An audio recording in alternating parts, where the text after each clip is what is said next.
जैसा कि आप सभी को पता ही होगा कि इंडिया वर्ल्ड कप फाइनल जीत चुका है, इसीलिए हम आप लोगों को वीडियो आज ही अवेलेबल करा दिए। तो हे गाइस, आ गए अपन वापस लेवल अप इन पास्ट के एपिसोड 36 को लेकर।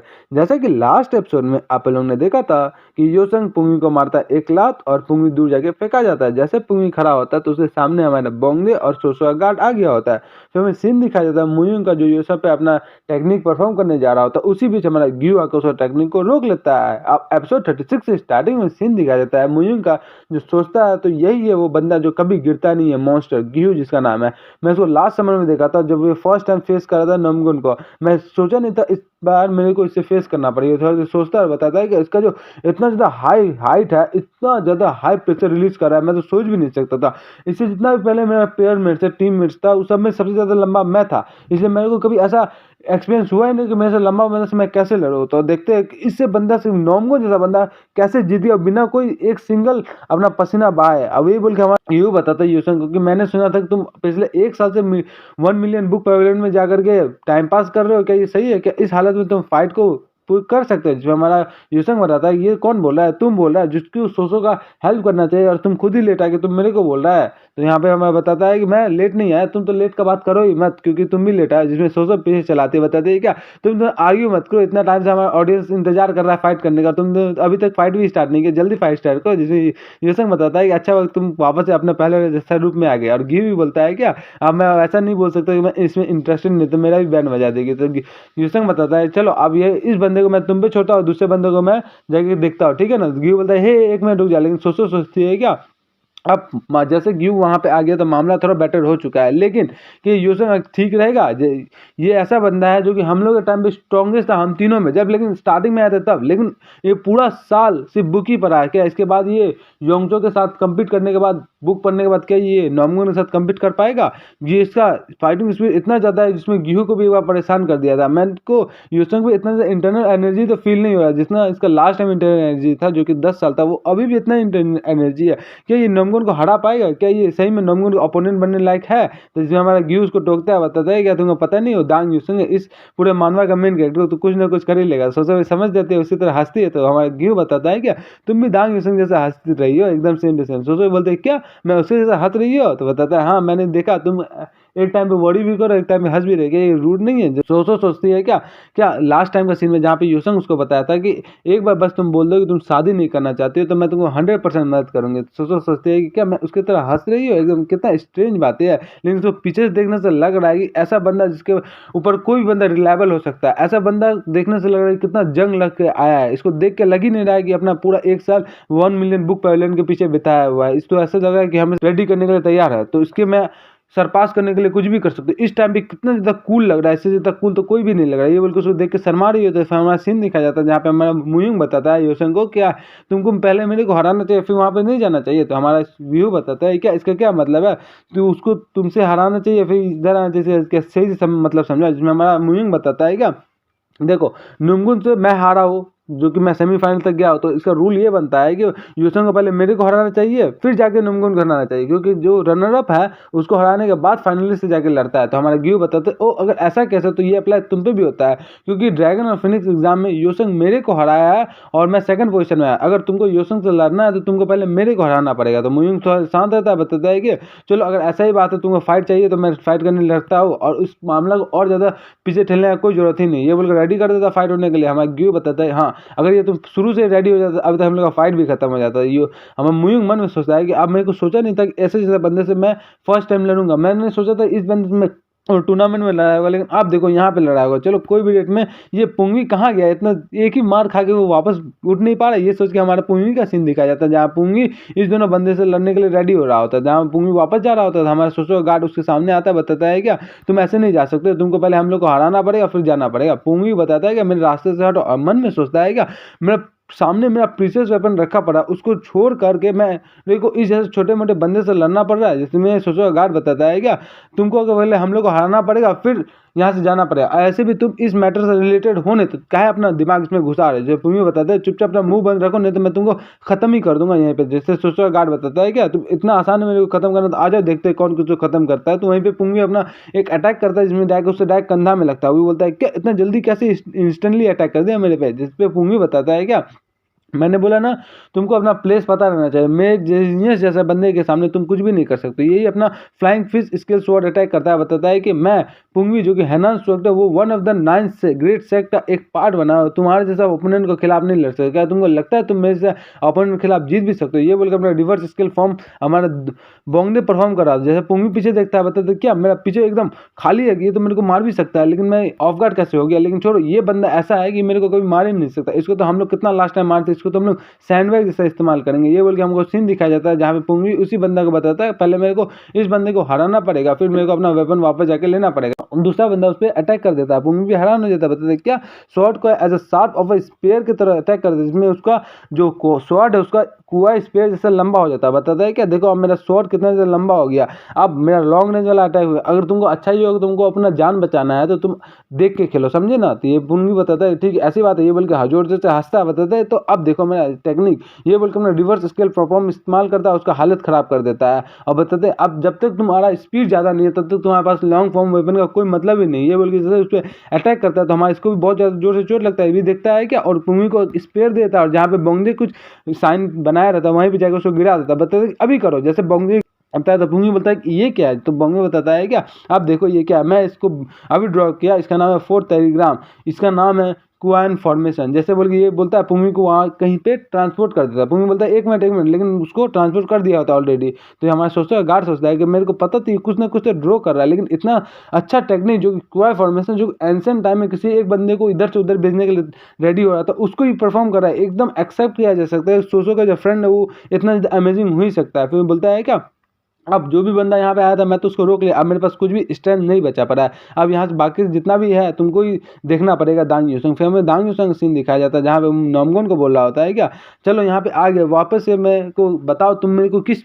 बाद में एम कर रहे हो, तुम इतना सारे बंदे को गैदर करके क्या सिचुएशन क्या क्रिएट करना चाहते हो, क्या तुम यहाँ इतना दूर किस वजह से आए हुए? जिसमें नॉमगन बताता है कि मैं बस क्यूरियस था, मैं तुम्हारे बारे में क्यूरियस था कि ऐसा बंदा जो कि योंगजो को हराने के बाद पूरा मुरीम यूनिवर्सिटी में मोस्ट इन्फ्लुएंस बंदा बन गया, उसे मीट करने कैसे होगा, इसलिए मैं तुमसे मीट करना चाहता हूँ। ये सही से मैं बताऊँ तो मैं तुमसे फाइट करना चाहता हूँ। इसलिए तो हमारा यूसंग बताता है तुम मेरे को एक बात बताओ है क्या तुमने सोचो को प्रपोज क्या किया? मेरे को जहाँ तक पता है तुमको वोमेन में कोई भी इंटरेस्ट नहीं है। तो हमारे नॉमगन आगे बताता है मैंने क्या तुमको पहले ही बताया है कि मेरे को बस तुमसे फाइट करना चाहिए था, इसलिए। तो हमारा यूसंग हैरान होता बताता है क्या बस इतना छोटा सा बात के लिए था? हमारा नॉमगन बताया यस। तो यूसंग गुस्सा होता बताता है क्या तो इसका मतलब ये है कि सोचो कि पूरा मैटर से कोई लेना देना नहीं है, तो तुमने मेरे को बस बुला लेता, तुम इतना ज़्यादा मामला क्रिएट करने की क्या जरूरत है? तुमने एक छोटा सा फाइट करने के लिए तुम किसी लड़की का पूरा लाइफ डिस्ट्रॉय करने जा रहे हो, तो क्या ये तुम्हारा सही बात हो सकता है? क्या तुम अपने आप को वॉरियर बुला सकते हो? तुम फिर गाली देता है उसको। फिर नॉमगन सोचता है तो बताता है क्या इसमें रॉन्ग क्या है, जो भी वीक होता है उसको आदमी एक्सप्लॉइट करते हैं यानी कि शोषण करता है। ये तो यूसंग होता है क्या मतलब है? तो आगे बता नॉमगन कि ये जो मैरिज या फाइट है वो हमेशा स्ट्रांग को ही मिलता है, स्ट्रांग ही जीता है। इस पूरा मामला पूरा जो मुरीम यूनिवर्सिटी है उसमें स्ट्रांग ही हमेशा रूल करता है और वीक उसके पीछे पीछे जाता है, वीक हमेशा स्ट्रांग के पीछे रहता है। इसलिए तो ये मुरीम है। तुमको पता नहीं, अगर तुमको अपना फ्रेंड्स को वापस चाहिए तो मेरे को हटाओ और वापस ले लो, तो अपना पूरा स्टैंड लगा के मेरे को हटाओ। तो यूसंग हंसता है बताता है ठीक अब मैं तुमको डिफीट भी करूँगा, अपना जूनियर सिस्टर को वापस ले जाऊँगा और तुम्हारा जो पुराना आइडिया है उसको भी तुमको खत्म ही कर दूंगा। ये बोल के बताते हैं चलो अब दिखाते मैं तुमको कि रियल स्ट्रांग पर्सन करते क्या। ये बोल के अपना पीछे से पिल निकालता है और दोनों पिल खा देता है। ये पिल खाने के बाद इसका वर्टिलिटी और स्ट्रेंथ 15 से बढ़ जाता है। बताता है अब देखो मैं अपना जो वर्ड्स है जिसमें हमेशा जीतता है उसी को सब चीज़ मिलता है, इसके पीछे मत जाना, ठीक है ना? तो ये बोल के हमको बताया जाता है कि इस लाइफ में दांग यूसंग और 5 किंग्स का जो लीडर था वो दोनों आमने सामने हो गया। ऐसा कुछ हमारा पास्ट लाइफ में यूसंग सोच भी नहीं सकता था, क्योंकि ये बंदा के पास एब्सोल्यूट पावर है। ये बंदा के पास इतना ज़्यादा पावर है जो लास्ट टाइम में फॉर्मर मुरीम अलायंस से वापस अपना पावर रिगेन किया था। तो जो उस टाइम का मुरीम अलायंस का लीडर था उसने अपना जो पोस्ट था उसको रिजाइन कर दिया था और इसके कंट्रोल में आ गया था, जिसके बाद हमारा जो ये बंदा है ये हमारा डीमन एक्सटेंशन स्वॉर्ड का लीडर बना था और इनडायरेक्टली सब चीज़ को कंट्रोल कर रहा था। क्योंकि ये एक हीरो था तो इसके लिए कोई ऑब्जेक्शन नहीं कर रहा था, कोई भी इसको डिसलाइक नहीं कर रहा था, ये कोई भी कुछ भी कर सकता था क्योंकि ये कहीं पर भी अपना एब्सोल्यूट पावर यूज़ कर सकता था। इसको कुछ भी चाहिए था कुछ भी कर सकता था। उसके बाद ये अपना मुरीम अलायंस का जो लीडर है उसको पपेट की तरह यूज़ करने लगा और फिर बहुत सारा मार्शल आर्ट टूर्नामेंट जीतने के बाद 1 साल बाद ये हमारा गया जिंगजांग में, जहाँ पे फर्स्ट डिवीजन के मेंबर के तौर पे 3 जापानीज डेमंस को हराया और उसके बाद ये तो पूरा हीरो ही बन गया। वो भी 3 अटैक में, तीनों को हराने के बाद वापस जब यूनिवर्सिटी में आया, फिर यूनिवर्सिटी में हाईएस्ट स्कोर किया, ग्रेजुएट किया और उसके बाद डीमन एक्सट्रीम ग्रुप में ज्वाइन कर लिया। उसके बाद अपना लेजेंड का कहानी स्टार्ट किया। उसके बाद लगातार 7 दिन तक पूरे जितने भी आसपास के डीमन तो सबको खत्म करना स्टार्ट कर दिया। उसके बाद घोस्ट लेयर का नाम इसको दिया गया, क्योंकि आसपास जितने भी विलेज में घोस्ट थे सबको खत्म करना स्टार्ट कर दिया गया। उसके बाद ये जो विलेज में हमारे डीमन लोग कब्जा करके रखे थे उस सबको गया, उस सबको अकेले सबको हरा दिया। फिर लास्ट नेक्स्ट 3 ईयर्स तक ये अकेले सबसे फाइट किया और जितने भी काउंसलर्स इविल प्रैक्टिशनर थे इसके आसपास सबको इसने अकेले ही खत्म कर दिया। उसके बाद ये बन गया डीमन एक्सटर्मिनेशन ग्रुप का वाइस स्क्वाड लीडर, इसका अचीवमेंट की वजह से। उसके बाद हमारे मुरीम अलायंस और नॉर्थर्न आइस प्लेट्यू के बीच में वॉर हुआ। जब उस टाइम ये एकदम महाकूल दिख रहा था, वो अकेला ऐसा बंदा था जो कि पूरा आर्मी पे अकेले बाहरी पड़ा था, और ये जो उस नॉर्थर्न आइस पैलेस का जो लीडर था उसका एक बार में ही गला काट के उसको खत्म कर दिया गया था। और उसके बाद ये इसको बना दिया गया हमारा एक्सटेंशन ग्रुप का लीडर, जिसकी वजह से हम लोग का जो पूरा ग्रुप था वो जॉय एक्साइटमेंट से बढ़ गया था, क्योंकि एक अकेला बंदा इतना ज़्यादा पावरफुल कैसे हो सकता था। जिसके बाद ये एकदम इस यंग एज में, जिसको कोई प्रिडिक्ट भी नहीं कर सकता था, डेमन एक्सटर्मिनेशन स्क्वाड का लीडर बन गया। और उसके बाद अचानक से इसका फिर लेजेंड स्टार्ट हुआ। उसके बाद इसका और बैटल स्टार्ट हुआ डेमन क्लट का लीडर के साथ, जहाँ पे वो बैटल लगातार 7 दिन और 7 नाइट तक नॉन स्टॉप चलते रहा, जहाँ पे इसने डेमन क्लट के लीडर को हराया और उसको वापस भेज दिया, जिसके वजह से डेमन क्लट पूरा हमारा साइयन से वापस चला गया। तो हमारा डेमन क्लट का लीडर था वो रिट्रीट में जाके अपने आप को हील कर रहा था, लेकिन उसका इंटरनल एनर्जी इतना ज़्यादा था कि वो अपने आप को हील नहीं करने के बाद वहीं पे डेमन क्लट का लीडर मर गया था। फिर वापस से हम लोग को बताया जाता है कि ये बंदा के पास एब्सोल्यूट पावर है। उसके बाद इसको हाईलाइट किया गया इसका लेजेंड के बारे में, जब से ये डेमन क्लट का लीडर को हराया उसके बाद इसको बताया गया नॉमगोन के पास बेस्ट स्वॉर्ड्समैन है पूरा जंगल में और पूरा वर्ल्ड का सबसे बेस्ट वॉरियर है। इसका ग्लोरी इतना ज़्यादा बढ़ गया कि इसको अलग से नाम दिया कि हमेशा ग्लोरी में ही बात करते रहता है, क्योंकि हमेशा यूनिवर्सिटी में हमेशा टॉप आया गया। उसके बाद लेजेंड बना, जापानीज को हराया, उसके बाद पूरा डेमन को हराया, डेमन क्लट के लीडर को भी हराया, बहुत सारी चीज़ किया। और उसके बाद पूरा हम लोग का मुरीम अलायंस उसका पावर बढ़ गया। इसके बाद इसका बहुत ज़्यादा लेजेंड बढ़ गया, लेकिन तब तक जब तक ये हमारा 5 किंग्स ऑफ बिचमैन को ज्वाइन नहीं कर पाया। जैसे इसने ज्वाइन करके जो अपना तलवार वापस जोवन के खिलाफ इस्तेमाल करना स्टार्ट कर दिया, उस टाइम से तो हम लोग का बैंड ही बच गया था। ये वही बंदा है जिसकी वजह से हम लोग का काउंटलेस डीमन को इसने अकेले मारा था, लेकिन अचानक से ये उन्हीं लोग का साइड चला गया। मेरे को उसको पता नहीं कि इसने क्या सोचा, लेकिन उसके वजह से मेरे को अंदर से एंगर बढ़ गया कि अचानक से इसके साथ क्या हो गया। ये अकेला ऐसा बंदा था जो कि अकेले सब चीज़ को हरा सकता था, लेकिन फिर भी इसने अंदर से अपना वापस डाल दिया। जब मैं इसको फर्स्ट टाइम देखा था मेरे को इसके अंदर इतना ज़्यादा गुस्सा आ रहा था कि मैं कुछ सोच भी नहीं सकता कि मैं इसको क्या करूँ क्या ना करूँ। लेकिन अब लग रहा है मेरा सारा गुस्सा आ गया, क्योंकि इसी बास्टर्ड के वजह से सारा चीज़ हुआ। अगर ये नहीं जाता तो कुछ भी नहीं हो सकता। ये तो पहले मुरीम अलायंस का जो हमारा लीडर था उसको पपेट की तरह यूज़ किया, फिर हेवनली डीमन स्क्वाड में जाकर ज्वाइन हो गया, जिसकी वजह से हेवनली डीमन का जो इसको तो पावर है ओवरऑल इतना ज़्यादा बढ़ गया, जिसकी वजह से हम लोग का जो पूरा जस्ट फ्रैक्शन है वो कुछ भी नहीं कर पाया और सरेंडर करना पड़ा एट द एंड, और हम लोग का फ्रैक्शन खत्म हो गया। ये बोल के अटैक करता है हमारे नॉमगन भी अपना अजुरा स्काई अल्बेनो सन शॉट अटैक करता है योसंग बताता है कि ये जो पोस्टर है मैंने इसको पीछे से देखा था, लेकिन मैं कभी सोचा नहीं था कि मेरे को उसको फेस टू फेस करना पड़ेगा। ये कोई ऑर्डिनरी शॉर्ट मूव नहीं है, जैसे बिल्कुल अटैक करता है तो योसंग का अटैक से बचता है, लेकिन फिर भी अटैक योसंग को लग जाता है। योसंग कटने जा रहा था, फिर अपना ट्रांसपोजिशन स्किल का एक्टिव करके पीछे टेलीपोर्ट हो जाता है। तो नॉमगन बताता है ठीक है, तो आगे बताता है योसंग कि ये जो तलवार है ये हमारा जो म्यान से निकाले बिना इसको यूज़ करता है, जो एक तरह से किलिंग मूव की तरह इसको इस्तेमाल कर सकता है, जो बहुत ज़्यादा पावरफुल टेक्निक है। ये बोल के अपना बचता रहा होता है, बताता है कि मेरे को अब किसी न किसी तरह से बचना पड़ेगा। पहले लेफ्ट शोल्डर पे अटैक करता है, फिर इसका यूनिफॉर्म पे अटैक करता है, फिर इसका फॉरहेड पे अटैक करता है,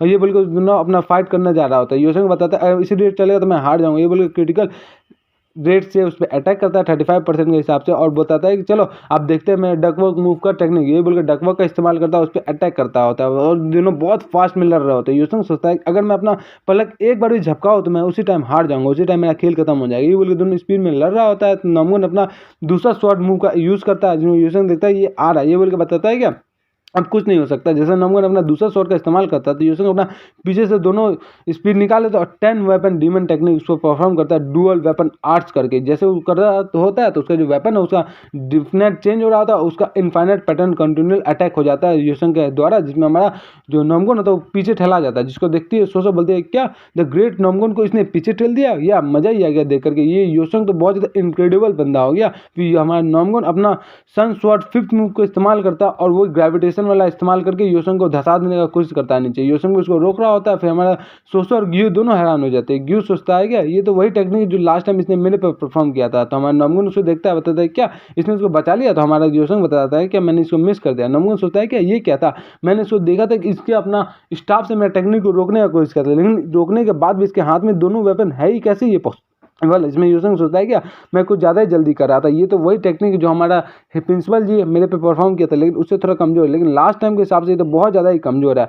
लास्ट टाइम में यानी कि मेरा पास्ट लाइफ में इसने जब ये टेक्निक परफॉर्म किया था तो 30 मीटर लंबा गड्ढा कर दिया था, जो हम लोग सब लोग देख के हैरान हो गए थे। तो उस टाइम तक के लिए तो ठीक है, लेकिन अभी पिल्स भी इस्तेमाल कर लिया, मेरे पास जो मास्टर ऑफ डक वॉक था उसको भी इस्तेमाल कर लिया, मेरा इनफाइनाइट कंटिन्यूअल पैटर्न था उसको भी अटैक कर लिया, लेकिन फिर भी इसको मैं सिंगल इसका बॉडी का हेयर टच भी नहीं कर पाया। मैं सोचा था मैं योचन के बराबर चल गया, लेकिन उसके बाद मेरे को ऐसा वॉल के साथ मिलने को मिल गया जिसको हराना नेक्स्ट टू इम्पॉसिबल लग रहा है मेरे को। ये तो एक ह्यूमन बास्टर, इसका लेवल मेरे को पता नहीं चल रहा है मेरे को। पीसफुल लाइफ के हिसाब से इस लाइफ में ग्यू, सोसो और योंगचो ज़्यादा ताकतवर हो गए मेरे से मिलने के बाद, लेकिन ये बास्टर के साथ क्या हुआ अलग। ये तो ऐसा बंदा है जिसको ओवरकम करना लगता है मेरे को बहुत ज़्यादा मुश्किल है। मेरे को सबसे पहले अपना माइंड को कूल करना पड़ेगा और ध्यान से सोचना पड़ेगा। ये बोल के बताता है क्या लगता है मेरे को वो टेक्निक परफॉर्म करना ही पड़ेगा जो कि मेरा 10 वेपन बुक्स में से पढ़ा था, डेवनली बुक से। तो ये बोल के अपना टेक्निक परफॉर्म कर रहा होता है, अपना हाथ में वेपन लेता है, बताता है क्या ये मेरे पास 2 वेपन होने के बाद भी शायद ही मैं इसको हरा पाऊंगा। ये बोलता है इसका बगल में एक और वेपन होता है तो उसको भी ले लेता है, बताता है कि अब मैं देखता हूँ क्या करता है। तो नमगुन देखता है, उसको बताता है कि क्या ठीक है चल तो देखते हैं क्या कर सकता है। तो हमारा योसन अपना 10 वेपन डीमन क्वाड्रल वेपन आर्ट इस्तेमाल करने के लिए रेडी हो जाता है। तो नमगुन सोचता है क्या इसने पहले ही 2 वेपन इस्तेमाल करने का सीख लिया, अभी 4 वेपन इस्तेमाल करना चाहता है। तो बताता है क्या मार्शल आर्ट का जो दुनिया है उसमें सबसे ज़्यादा इंपॉर्टेंट है तुम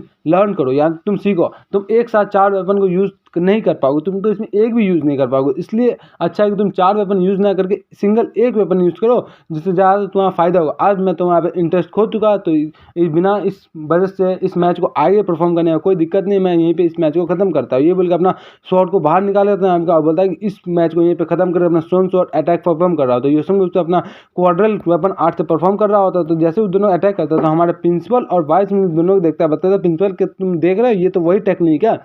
हमारा लेडी न्यून बताते हैं कि क्या ये बंदा एक साथ 4 वेपन को एक साथ इस्तेमाल कर सकता है, मतलब बिलीव नहीं कर सकते। जहाँ पे हमारे लीडर जी बताता है क्या ये वही टेक्निक है जो कि हमारा 10 मिलियन बुक पैवेलियन से इस बंदे को मिला है। तो हमारी प्रिंसिपल जी बताता है क्या हाँ इसलिए ये दिन रात ट्रेनिंग कर रहा था लाइब्रेरी में और डॉर्मेट्री में, यही एक रीज़न था। ये बोल के दोनों हंस रहा होता है। तो न्यून बताती है क्या कि क्या हो गया आप लोग से अंदर, ये बंदा देखने में तो बहुत अच्छा स्टूडेंट लग रहा है, अगर ये ऐसे ही परफॉर्म करेगा सारा टेक्निक तो ये एक में भी मास्टर नहीं कर पाएगा वेपन, क्या आपको ठीक नहीं लगता है। तो हमारा प्रिंसिपल जी बताते हैं क्या तुम सुनी नहीं इस टेक्निक के बारे में, स्क्वाड डिवाइड क्वीन। तो हमारे बता दिया मैं तुम्हारा नाम बताओ हेवनली नून। तो हम बता दिए आप मेरे को कुछ भी बताइए इनफ, लेकिन मैं इतना बस बताना चाहता हूँ कि जैसे कि इस नाम ने परफॉर्म किया 10 वेपन डीमन टेक्निक ने, मैं तो इसका नाम पास्ट में कभी नहीं सुनी है। तो क्या ये टेक्निक कोई वजूद भी है जिसमें हमारा प्रिंसिपल जी बताते क्या तुम इस टेक्निक के बारे में नहीं जानती है। तो हमारे लीडर जी बताते हैं वो कैसे जान रही होगी, ये वेपन का तो नाम उसका निकनेम से बताया जा रहा है। तो बताते हैं क्या निकनेम से बताया जाता है। तो हमारा प्रिंसिपल जी उसका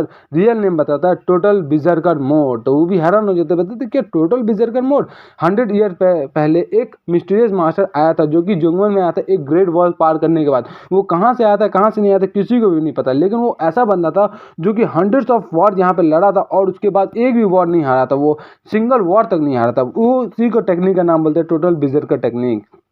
तो यहीं पे हम लोग अपना इस कहानी को ख़त्म करते हैं, मिलते हैं नेक्स्ट वीडियो में, तब तक के लिए सी यू सून, बाय।